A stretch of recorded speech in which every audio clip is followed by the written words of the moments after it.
Depuis 5h30 local de ce lundi, les combats ont repris sur le front à l'ouest de la ville de Saké. Des détonations d'armes lourdes et légères sont entendues dans la cité. Les forces armées de la RDC a pris le contrôle des Karouba hier soir, repoussant les terroristes du 23 vers Mouchaki à Moulimbi, dans le territoire de Rutshuru, une zone sous contrôle des terroristes du 23. Ce lundi matin, les habitants alertent sur l'installation des engins explosifs dans leurs maisons par des hommes armés. Des sources militaires affirment l'entrée des 70 soldats burundais dans la ville de Goma cette nuit. Ils sont entrés par la grande barrière prévue en passant par le Rwanda. Leur installation dans les Kijé à l'ouest de la ville de Goma est imminente. Pour son assistance humanitaire, les déplacés des Kanyaruchinya en colère. Ils ont barricadé la route Goma-Rutshuru ce matin. Et nous avons quitté nos villages fuyant les combats. Nous mourrons ici suite aux mauvaises conditions de vie sans assistance, disent-ils.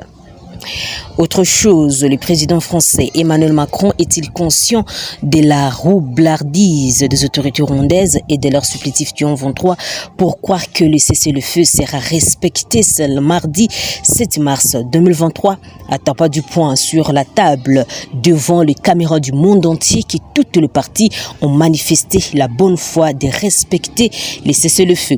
Macron expose son pays et l'Europe à la vindicte des Congolais si jamais aucune sanction n'est imposée au Rwanda en cas de violation de la trêve. Mais pour le président Félix Tshisekedi, c'est du déjà entendu.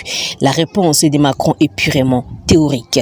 Il veut par contre voir le président français à l'acte, c'est-à-dire à obtenir des sanctions contre les fautifs. Dans la salle mythique du Palais de la Nation où Kasavubu et Lumumba avaient obtenu des Belges l'indépendance du Congo le 30 juin 1960, une nouvelle page de l'histoire avec l'Occident s'est écrite ce samedi 4 mars 2023. Devant le président français Emmanuel Macron, les Congolais Félix Tshisekedi a rejeté tout dictat occidental, tout comportement paternaliste consistant à regarder les Africains d'en haut. Ainsi, il a mis la France, mieux l'Europe, devant la responsabilité face à la tragédie que subit son pays dans sa partie orientale avec une guerre qui a décimé 10 millions de Congolais pendant 3 décennies. Le Congo-Kinshasa ne commande pas un soutien, mais en tant que pays membre de l'ONU, il bénéficie de la solidarité internationale comme toutes les autres nations. Il est illusoire de renvoyer la responsabilité du chaos sécuritaire de l'Est du Congo aux seuls Congolais dès lors que la France, durant l'opération turquoise, avait fait pression en 1994 sur les autorités congolaises de l'époque d'ouvrir un couloir humanitaire aux réfugiés rwandais et pire aux FDLR d'entrer sur les territoires congolais avec armes et munitions. Aujourd'hui, 29 ans après, Macron oublie la faute de son pays, mais charge la République démocratique du Congo qui dit incapable de rétablir sa souveraineté. De toute façon, Tshisekedi a été clair. Macron doit assumer jusqu'au bout son engagement en tant que pays membre du Conseil de sécurité des Nations Unies pour le retour de la paix dans la région. Aux yeux du chef de l'État congolais, il n'y a pas grand-chose à attendre du régime dictatorial de Kigali, dont des relents hégémoniques et prédation sont les fondements de sa gouvernance. Les annonces sont encore sur le plan théorique. Je veux voir les engagements fermes et au moment opportun, je vérifierai les propos du président français, a-t-il dit. Durant ces discussions avec les présidents Lorenzo Tshisekedi et Paul Kagame, Emmanuel Macron dit avoir senti de toutes les parties la volonté de parvenir à une issue pacifique à la crise. Tous avaient apporté un soutien clair à un cessez-le-feu mardi prochain, tel que prévu dans les chronogrammes. Les représentants du terroriste du 23 qui sont allés voir le président Lorenzo se sont mis aux ainsi engagés sur ce point, a-t-il insisté. Des cessez-le-feu ont été annoncés plusieurs fois ces derniers mois, mais n'ont jamais été respectés. Félix Antoine Tshisekedi a insisté sur les sanctions. Je demande à voir surtout au niveau des sanctions, a-t-il déclaré, se disant clairement dubitatif quant à la bonne foi du Rwanda. Macron réplique en rappelant que tous les efforts doivent être fournis pour arriver à la désescalade. Notre soutien à la médiation du Luanda est sans équivoque. Le plan qui a été agréé par le chef de l'État de la région a le soutien total de la France. Le cessez-le-feu, cantonnement des éléments du 23, réinsertion sociale.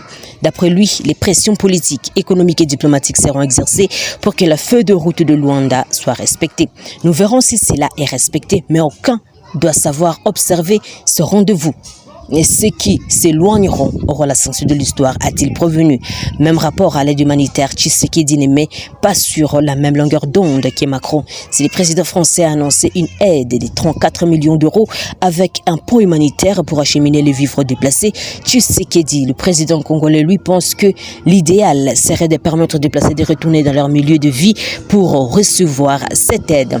Les chefs de l'État congolais rejettent l'option de ravitailler les martyrs de Kagame dans les camps où ils sont cantonnés, loin de leur village. Kinshasa souhaite que cette aide soit une pression supplémentaire sur les agresseurs rwandais pour les obliger à retourner chez eux et quitter aussi des localités occupées.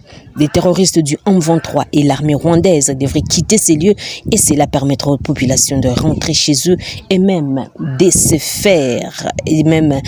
faire enrôler. Le contraire, a rappelé le président Tshisekedi à Macron, c'est de laisser les occupants consolider les zones qu'ils contrôlent.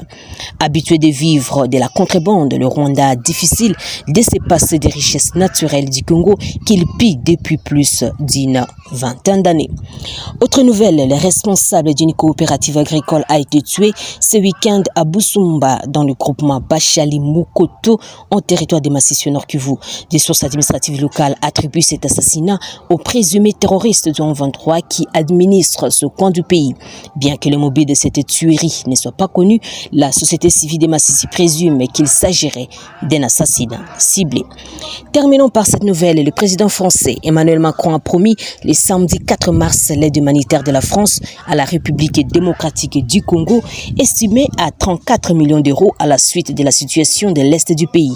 Il a fait cette promesse lors d'une conférence de presse animée conjointement avec son homologue congolais au Palais de la Nation à Kinshasa. Nous allons débloquer une contribution immédiate de 34 millions d'euros d'aide humanitaire à laquelle s'ajoutera au montant de près de 50 millions d'euros annoncés par l'Union africaine, a déclaré Emmanuel Macron. Le chef de l'État français a également exprimé la volonté de son pays de mettre en place un pont aérien humanitaire pour acheminer de l'aide humanitaire à Goma en faveur des déplacés. Pour Emmanuel Macron, cette aide est une réponse à la demande aux situations extrêmes qui vivent des familles de déplacés dans ce coin de la République démocratique du Congo, en proie à l'insécurité.